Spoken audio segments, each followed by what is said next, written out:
Welcome to a very special episode of Eric Hates Dragon Ball Z. Once again, John, me, and Eric are back to discuss the saga in review. This time, we'll be going over the Saiyaman Saga from beginning to end, filling in Eric on all the dirty details of our favorite characters and the situations that they get into. John, what are your thoughts on the Saiyaman Saga? Good, bad, okay? My thoughts so far is it's a pretty good saga. It's a pretty good saga. There was some tumultuous action in the mid game, but they really pulled it out in the end. Honestly, at the very end of it, that's all they needed to do. You know, they pulled together as a team, and I think Eric's really going to like this one. That's what I was going to say too. Is usually Eric hates Dragon Ball Z, as the title of the podcast would suggest. But I don't know. This time it had a lot of different stuff, and I'm curious what your thoughts are, Eric. Did you enjoy the Saiyaman stuff, the World Tournament, the Goku coming back to life? No, I don't like Dragon Ball Z. No.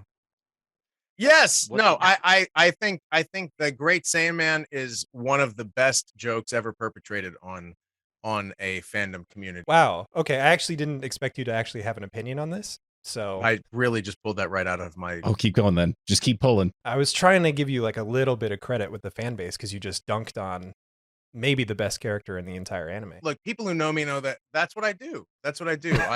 I subvert people's opinions and I have them question their own beliefs. You're like a cerebral voice actor. There is no such thing.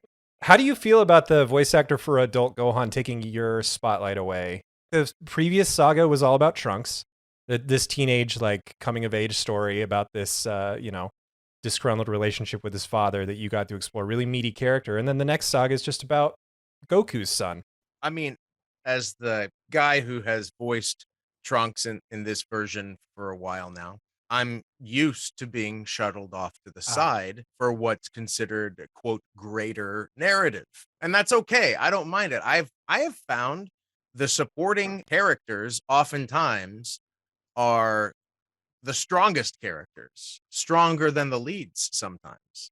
That's like some of my favorite movies of all time. Well, you look at the Academy Awards, like all the actors who have ever won like best supporting actor or actress are generally from the better motion pictures. Yeah. I always go back to movies just because that's my nerddom. No, I appreciate it actually because I connect on that as well. And I'm always shocked that you can take a crappy question such that we're giving you and come up with an actual answer. Let's say, how long have you been doing this by now? Like, you could do this in your sleep. That's probably what you did at 4 a.m. when you went to the fridge. You were just like, yeah, it was a really good experience in my life, and I respect that was not what happened at 4 a.m. this morning. I shoved a sleeve of cookies in my face and went back to bed. I did actually have a question about that while we're on the subject of the World Tournament Saga. So you make a reappearance as the World Tournament announcer in this, and it's been a while, from what I can tell at least. But there's like all of these cutaways to ancillary characters in the audience, and every single one we noticed has a ridiculous accent. Do you ever come into a situation when you're in the recording booth and you've got to do these ancillary characters where you're just trying to top the other people? Because it seems like there's like a contest of who can do the most ridiculous voice.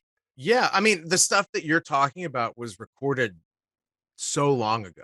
But to answer your question, yeah, that's exactly what we did. It was like, because you're talking about the original, not Kai, right? Yeah, that's actually an interesting point, but go ahead. In the original version, we did the best that we could with the limited resources that we had. So we only had like a handful of real actors in there. A lot of people were not trained as actors, and some of the rest of us were, just a few of us at the time.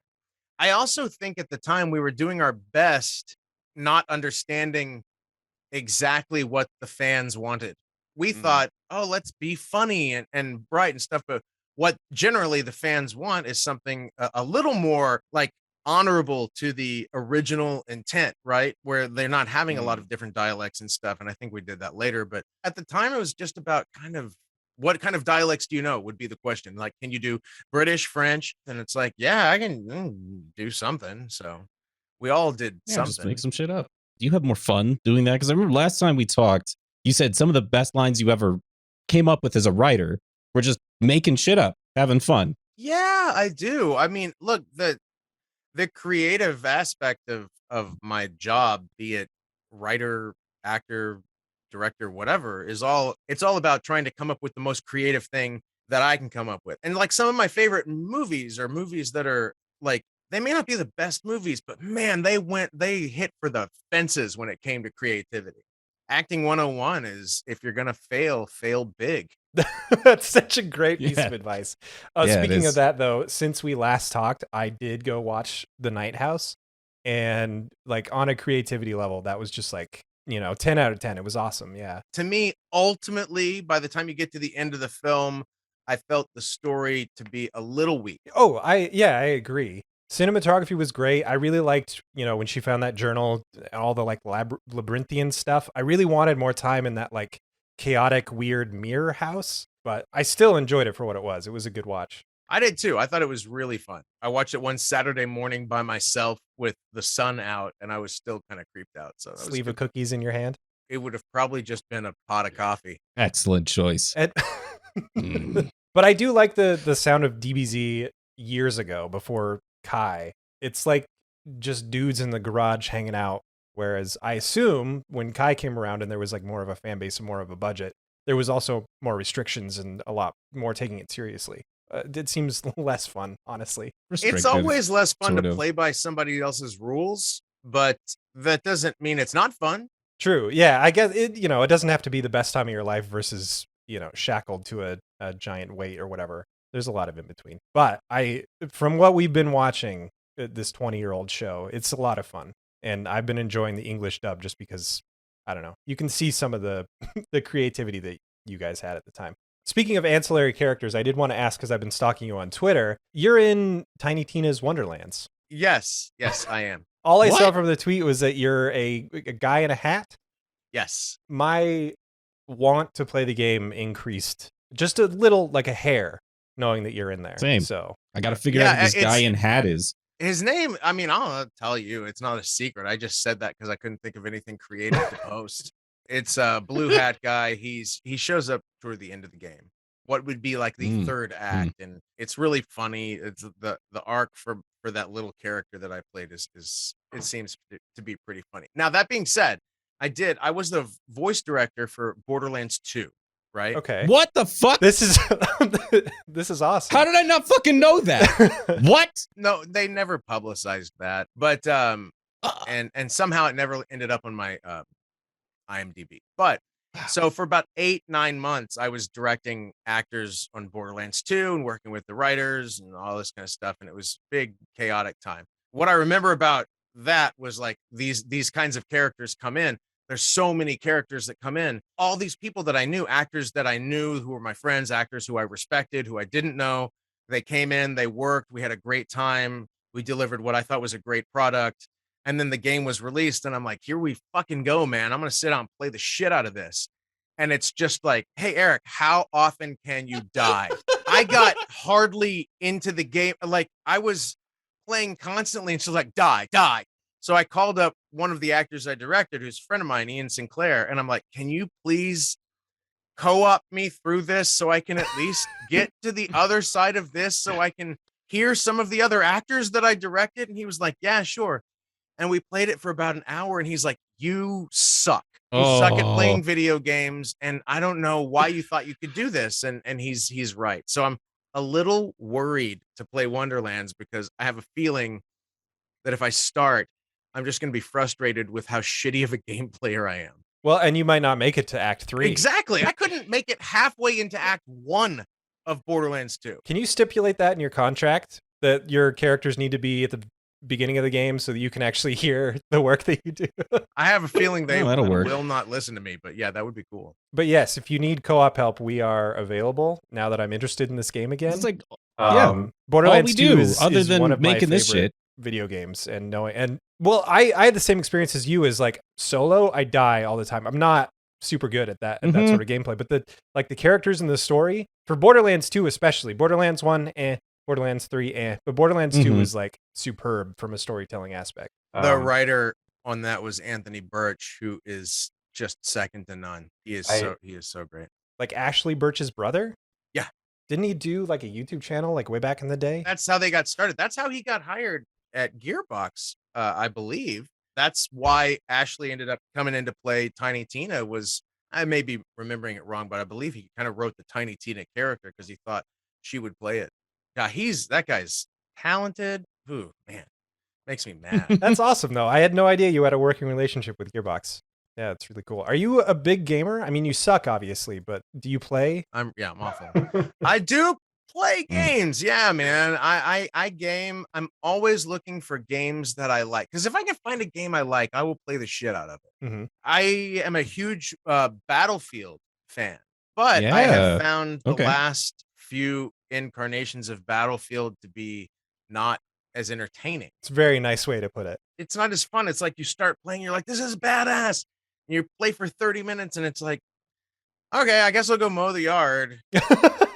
I felt that exact same Yeah, way doesn't when draw I you in. started 2042. Like Right. Okay. The thing that pissed me off about 2042 is that Battlefield 2142 was Awesome. fucking amazing. It was the Yeah. best fucking game. Thank you. If they had just like repurposed, just make it look Yeah. pretty. Yes. made it look pretty, made it work, it would have been fucking awesome. Freaking loved that Ugh. game. And these Mhm. new ones are just boring. So I switched over to playing the Far Cry games. They're okay. They're kind of cool. They're okay. Less complex and more about just like getting you to the fun as much as possible. Thank you. Honestly, I've enjoyed what I played of 6. It's good. It's fun. I've gotten to one part that I can't get past and I'm annoyed and I'm going to have to go online and find the cheat. Okay. Sorry. These questions are in no particular order, but I'm super glad that that you're a gamer. That endears me to you just a hair. more. My favorite game that I've played over the past year. That's a great question. I'm glad I asked it. Yes, Eric, here. It's apparently an older game, but I just discovered it is Superliminal. Oh yeah, I played through that a couple months ago because it popped up on Xbox Game Pass. Right. It was fun. It was really fun. I wish that they would have done a little bit more with the story, but like the gameplay was just phenomenal. Yeah, that's the kind of thing that I enjoy the most. Something that's creative and anyway, Superliminal is my hero game right now. Anime wise, one question I forgot to ask you last time. So you go in, you're young Eric Vale, you've got your whole life ahead of you, none of your mistakes have been made yet. You want to audition for Trunks. How do you find the voice for the character? Is there like a written description of what they should sound like? Do you just like throw out stuff and some genius dude is like that one? You're really, really close with that, actually. So what happened was I auditioned. They had nothing at the time. So they were like, hey, if anything comes up, we'll remember you and think of you. I was auditioning for Chris Sabat. It doesn't sound like you were auditioning for a specific character. You were just auditioning as a voice actor? Yeah. They didn't have anything at the time, but they wanted to hear new talent because they didn't have a talent pool. Now the talent pool is Earth. So at the time, though, they had no talent pool and they were looking for anybody who could do the job. And I was the first person who ever walked in with a headshot and a resume, which as an actor, I was trained to do. Walked in, I handed that over. They read me on a few things. They're like, oh, that sounds great. Good. We'll give you a call when we have roles available. And a few weeks passed. They very frantically, Chris Sabat called me up and said, hey, can you come into audition right now? I was like, yeah, sure. So I drove down and I auditioned for Trunks. He was like, oh, great. Sounds good. We'll let you know. And then the next day, I believe, I went into the studio and sat down with, got in the booth and Chris was like, all right, I'll teach you how to do this. And he did, man. Sabat taught me how to do this particular type of acting, which is hard, real hard. He told me specifically that he was looking for a voice that was kind of like Clint Eastwood's Man with No Name and or Snake Plissken. And I'm like, I fucking got this, man. I know those characters. And so I threw out a few things, but at the time he was like, but it's still an animated program. So it still needs to be a little broad. It can't be like super cool, like an impression of these guys. It's got to be a broader interpretation of that direction. So that's what I did. And that's what we ended up with. And that's what I'm still recording. Wow. Today. So you had to work those vocal cords then. Yeah. I mean, I didn't know what I was doing. It was rough those first couple years. It takes a while to be able to, like, as an actor, man, you're taught, like, I was a theater guy, right? So you're taught to use your whole body. And then they're like, hey, don't use anything but your voice.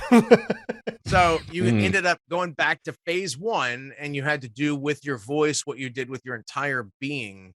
So you're a pretty funny guy.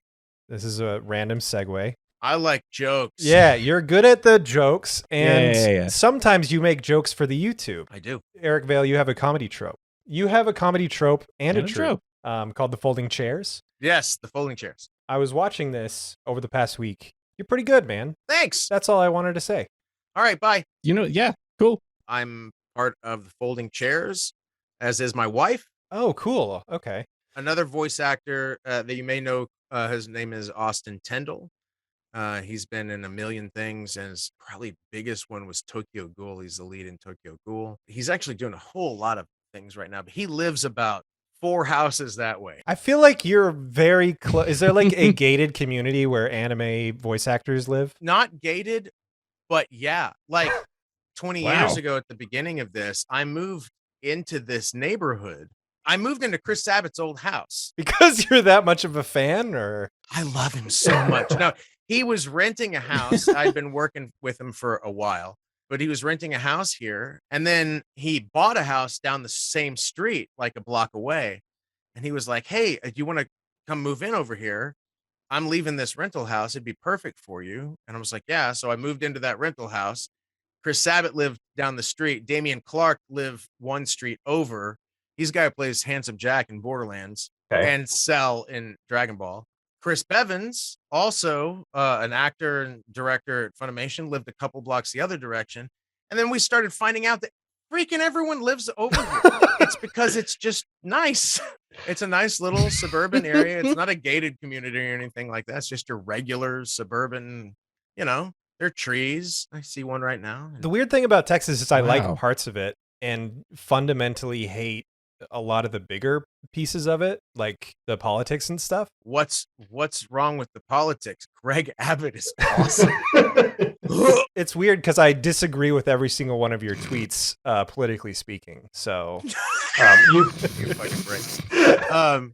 Yeah, the people who are somehow in charge of the state of Texas are garbage people who deserve the worst things that life has to offer. But it's wild. There's like these little pockets of communities that spring up that are like liberal and cool and just like in the middle of this cesspool, it's crazy. Yeah, and we have a lot of conversations about that in my house because look, man, I'm very liberal. But part of being a very liberal person is being able to understand that other people are different. Their opinions and politics are cool for them, and it means something to them.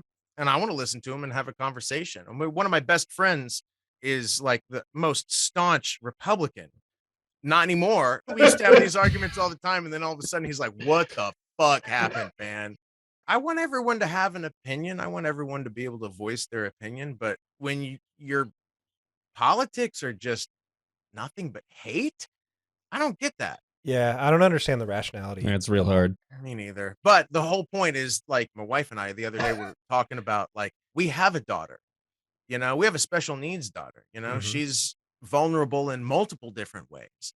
Do we fucking bail? Do we leave? I love Texas, man. Texas is cool, but do I leave here? Because I've wanted to a lot.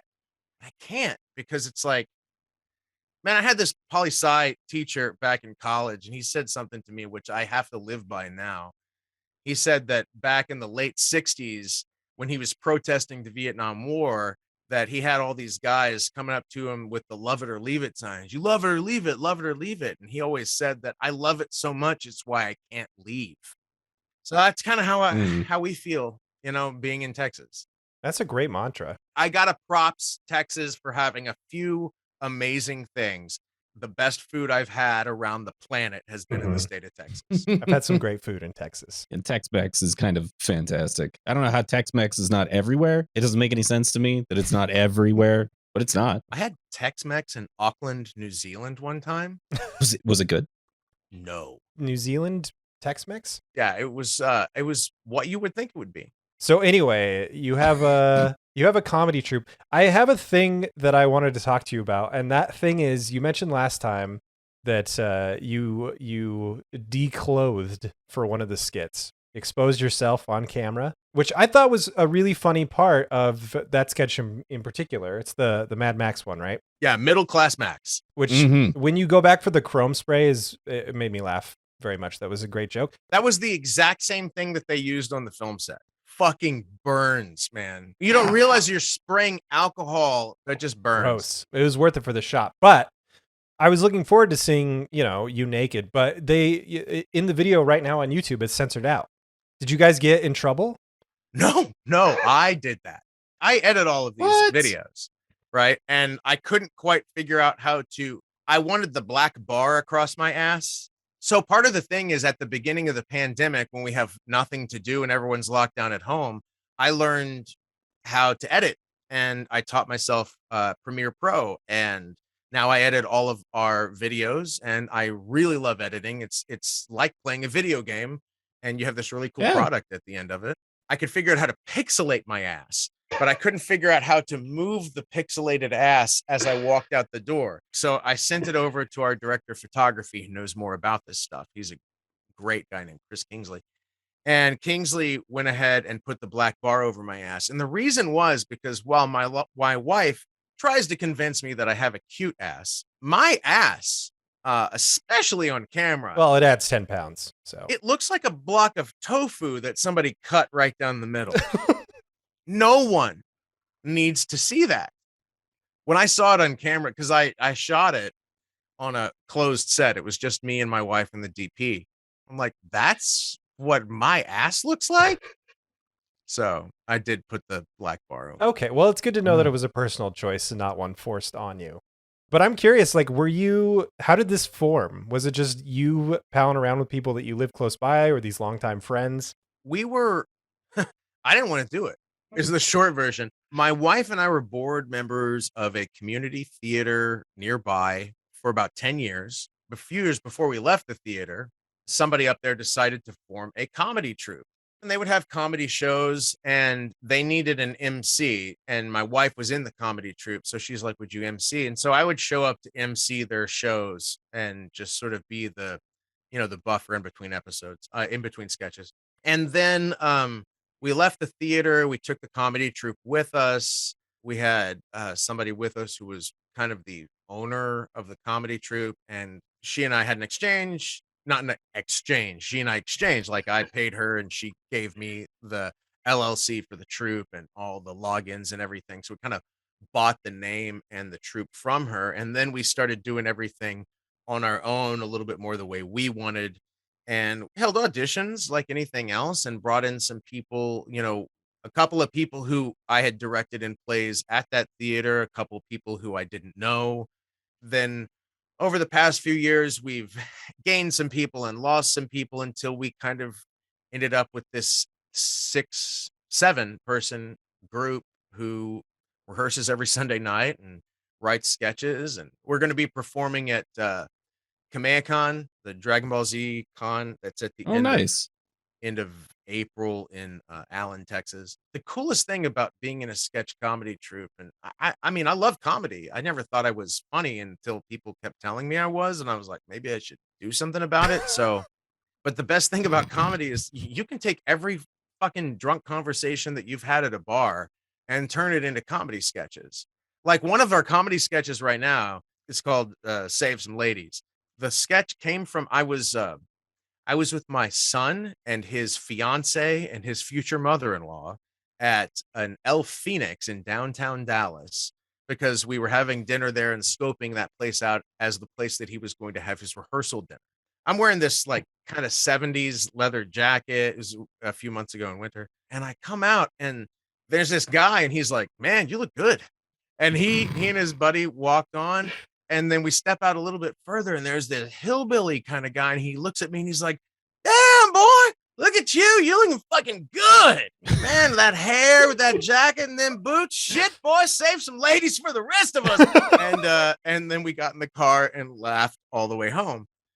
And I thought, well, that should be a comedy sketch. Perfect. I already am looking forward to it. Although a more important question, did they end up going with that venue? Yes, they did. Are you going back in that same leather jacket to try to get more compliments? Not a chance. We try to release a new sketch every other week. We're having a hard time now because we're only really able to shoot on weekends, and I'm out of town almost every weekend going to a convention right now. We're going to be shooting a sketch about taxes. Every year we release some sort of tax sketch. We try to hit the holidays, Yeah, tax day, everybody's favorite day of the year. So we got that. We're going to shoot on the 16th and turn it around in 2 days, which is kind of quick. So yeah, every other week usually, and the first Wednesday of every month, because we do this thing called cold read comedy. It was something that was a leftover from our live shows where my wife plays a librarian in a small town. She's like, I'm here to do your community calendar. And so my comedy troupe, we'd sit down and we'd have 5 minutes to write down the worst fucking community calendar ideas imaginable.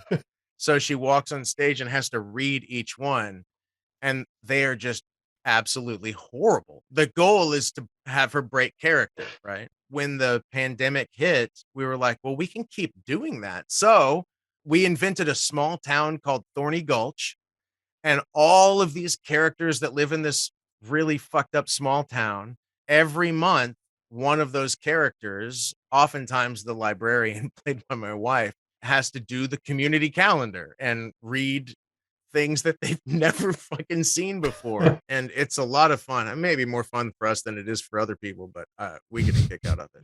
Do you have a con season, or are you always sort of going out? I'm going out as often as I can because, the money's good. I need money, and, I have to live. Uh, con season typically starts in the spring, goes through the end of the summer. Say May through like September. How do you choose? Like, is it just whoever gives you the most money, or do you have like preferential states or something? I don't get paid up front. I get paid. Oh, based on, okay. Mhm. So it's not who's That ever makes offering sense. me the most money. Oftentimes it's really based on where I haven't been, because I figure that that's where there will be most people who don't have something for me or who would want to meet me. But sometimes I'll take the same convention over and over again because it's close, like Kamehacon that is literally like Mm. 10 minutes from my house. This Friday I'm going to Lake Charles, Louisiana. Close enough to drive is cool by me. That's a cool way to do it. I feel like it would make it less of a job where you're constantly just going into the office, so to speak. You actually get some travel time, and Yeah, that's true. I mean, travel time sucks, especially on a plane. Like, I'm not a great flyer. Dear God, going from the second you leave wherever you are until you get on the plane sucks it's ass. true. They have turned Yeah. air travel into such a shit show. So there's one more segment that I want to do before we let you go, and I'm just making up a name right now. DBZ Deep Dive. It's a segment called DBZ Deep Dive, where John and I put on our Sherlock Holmes hats, take a look at the anime, and you can give us a little behind the scenes look at what's really going on between the lines of the script, so to speak. In episode 210 of Dragon Ball Z, we're reintroduced to the World Tournament announcer. Now, there's a long-standing theory just on the forums, in the subreddits, that people fight about all the time, and we want to quell that and get an answer from the man himself tonight. The theory is that the World Tournament announcer is actually just an aged up, because it's been 7 years since the Cell Saga, Jimmy Firecracker, the news reporter from the Cell games, who was hanging out with Hercule throughout that horrible, catastrophic tournament that took place. A lot of people say, well, the World Tournament announcer was in Dragon Ball, so he can't be the same character. Do you think that the World Tournament announcer has an alter ego as a news anchor? And if so, why did they decide to hide this so deep in the lore? I think that some people should try talking to other human beings and going outside and shaking the hands of other human souls in this. No, I'm kidding. I know for sure that he's not that character because I was not cast as that character. And were I to be cast as that character and the World Tournament announcer, somebody would have told me something behind the scenes. Nobody ever did, which means that either we screwed up and didn't cast the right person, or I'm right. That's amazing. First of all, you answered, the first answer was exactly what I wanted from you. We don't want the real answer. We No, want the no, no, no, bullshit. no. I am curious though, how often do you get, because we were talking about stuff that we could have brought up in this interview, and we remembered that Simpsons episode. They do like a convention, and they're like, in episode this. Yes. How often do you get very specific, like cringeworthy questions like that? Constantly. I'm not kidding. It is absolutely constant. I'll tell you what happened at a convention recently. Like 3 weeks ago. There was no security at the place that I was. Like it was, they had like 50 celebrities there, and every fandom was kind of like stuck in their own little rooms around this facility. So in my room, there was this guy who was dressed up like Luffy from One Piece, and he was holding the One Piece flag on a wooden flagpole. And his friend came up to me and started barking at me. And there's a difference between like asking a question about the fandom. What happened in episode 219? That doesn't make sense. That what happened in 247. And then I'm like, I don't know. That's fine. They're cool. And they're like, yeah, okay, whatever. I just thought I'd ask. No problem at all. But these two guys came up to my table, and the friend without the flagpole asked me the question about a certain fruit from One Piece and holds it up like he had a model of it or something. And I'm like, I don't even know, man, what you're talking about. I'm sorry. Like, and it could have been that I was exhausted because like somebody told me later. I'm like, oh yeah, I know that. But I was so tired. It was the last day. It was like 4 o'clock on Sunday and I'm exhausted. And he starts yelling at me. Like, how could you not know? What do you not know? And he turns to his friend with the flagpole, and the guy's like, he doesn't even know about this with the fruit in this episode, blah, blah, blah, blah. The guy like got visibly irritated and was like, how could you not know that? What is wrong with you, Eric Vale? And takes his flagpole and swings it. And this flagpole's like an inch off my nose. And my wife is like, stop. What are you doing? Stop. And he finally backed off. And my wife's like, we're done here. And so we packed up and left. I mean, I don't know. There's another way to deal with that. Yeah. There's not another way to as deal is with your it. con given right. What the fuck? Well, but that's the hard thing is like I don't want anybody who is a fan or anybody who's paid hard-earned money to come to these conventions or to meet us in person or to buy something off my table to feel bad. I don't want that. But I also don't want people swinging basically a baseball bat at my head Yeah. because I can't Yeah, answer there's a a line. question. The answer you always get from people may not be the answer you want. You can't swing a fucking flagpole at them. Dude, that's pretty messed up. I didn't know that con going was so dangerous for the talent. There's been plenty of fucked up shit that's happened to me at conventions that I have felt like physically threatened. I almost got in a fist fight on the floor of San Diego Comic-Con once. Wow. The big one. So I'm signing autographs with Chris Sabat at the Funimation booth. They have security there. I'm spacing on the guy's name. The guy who wrote Watchmen. Oh, Alan Moore? Not Alan Moore. Dave Gibbons. Dave. So Dave and Chris Sabat are friends. Dave shows up to the Funimation booth to see when the three of us are going to lunch that day. When Dave shows up, all security leaves and goes to say hi to him. And Chris Sabat leaves to go figure out what time we're going to lunch. And the next dude in line, man, he looks at me and he's like, what the fuck, man? I've been in line all fucking day, man. They've kicked us out of line 3 fucking times. And then I get up here and Chris fucking leaves. I just want my fucking autograph. And I'm like, dude, he'll be right back. He's just making lunch plans. And he just kept screaming at me. And then he reached across the table and grabbed my shirt and pulled me. And I grabbed his shirt. And then he grabbed my other side and I grabbed him and I pulled him across the table. And I was pulling him to here so I could pop him and get him out of my face. Finally, security saw it and they all grabbed him and pulled him out of the con. So, I mean, it's a weird thing. Like people get really hot sometimes. Ow. And part of the thing that I've got to do is be chill in these instances because I know people have been waiting. Who knows how long they've been waiting outside to get into the con? Who knows how long they've been waiting just to get up to meet me? And I need to be respectful about that. I try really hard to be. But when you throw some shit like a flagpole or grab me to punch me because Chris Sabat left for a second to make lunch plans, man, I don't know what to do with that. I get being in the moment like that, but get your hands off me, Will Smith. Yeah, well, for sure. I wasn't gonna make that joke, but I'm so glad you did. Yeah, I'm glad that as a celebrity you do have like cultural and societal awareness about what's inappropriate. And I think you kind of have to be. I think it's important to know, like even right now, like that guy right there. I know when there's a camera on. Sometimes you forget, and then sometimes you regret that. I'm sure on some panels I've not said or done the right thing. I'm sure personal interactions I've not said or done the right thing, and that's because I'm a human being. Yeah, I was gonna say, like, What are you everybody's supposed to got do? that. It's just it Mhm. sucks that sometimes when you're in the public eye, it gets magnified. A little bit, yeah. I Mhm. mean, luckily I haven't had a whole lot of those kinds of things happen so far.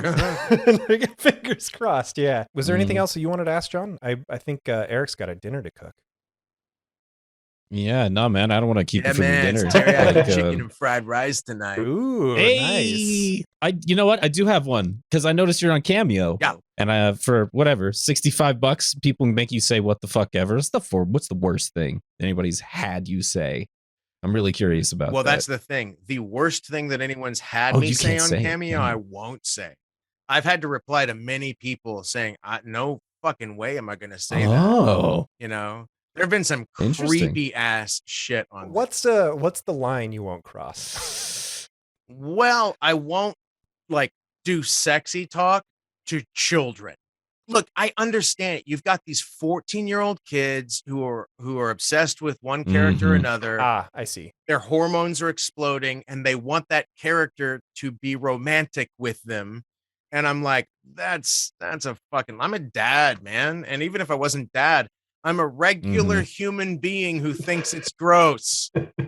You know, Yeah. shit, I'm not R. Kelly. Oh my God. Another thing that happened on Cameo is like this dude sent me one time. He was like, "Hey, could you read this for me? You know, it's $65, right?" And it's a radio commercial. Oh my God. And I'm like, dude, like I read enough. I Yeah. read it. Yes, I do anime. Most of my work is in commercial voiceover. And I'm looking at this spot. I'm like, this is a 30-second copy. And I'm like, you want me to read a 30-second commercial for you in your huge metropolitan market and think that you can get away with it for $65? No. It's a great idea. Just go on Cameo and get celebrities to advertise your product. Right. Yeah. They actually, Cameo does have a function for that where it's like it's Cameo for business where you pay a higher fee. Cool. So Yeah. that's fine. But to kind of sneak in at the regular rate and think that I'm that fucking stupid. It just sucks that you're a voice actor. Maybe somebody else wouldn't have recognized it, that it was an ad read. Maybe, but it does suck being a voice actor. For a lot of reasons. Anyway, dude, thank you so much for being on. This has been Eric Vale. Seriously. He's got a hilarious comedy troupe on YouTube, the Folding Chairs Comedy Troupe. He's also on Cameo, so get him to say happy birthday to you. And he'll be at KamehamehaCon. KamehamehaCon last April. week of April going on into May. Yeah. And this weekend, once this thing airs, I'll be at SaiFaCon in Lake Charles, Louisiana. The following weekend, I will be at Central Texas Comic Con in Waco, Texas. And then the third-ish weekend of April, the 22nd, I believe I'll be in Fanboy Expo in Vegas. Vegas conventions Nice. has got to be pretty fun. I got married in Vegas, man. Oh, wow. Drive-through wedding or Hey. actual wedding? No, man, we actually did it real. Like I was talking to my wife. We were looking at how fucking expensive a wedding was going to be if we had it at home. And I'm like, we should just go to Vegas. And she goes, okay. And that was it. That was the end of the conversation. And so it was way cheaper. And most of the people had to pay for themselves because they're paying for their own flights and hotels. I'm not ponying up for that shit. I've always wanted a Oh, destination nice. wedding, so Yeah. I know that the people that actually care about me will show up and everybody else can just send me a gift. Dude, that's exactly right. And so perfect.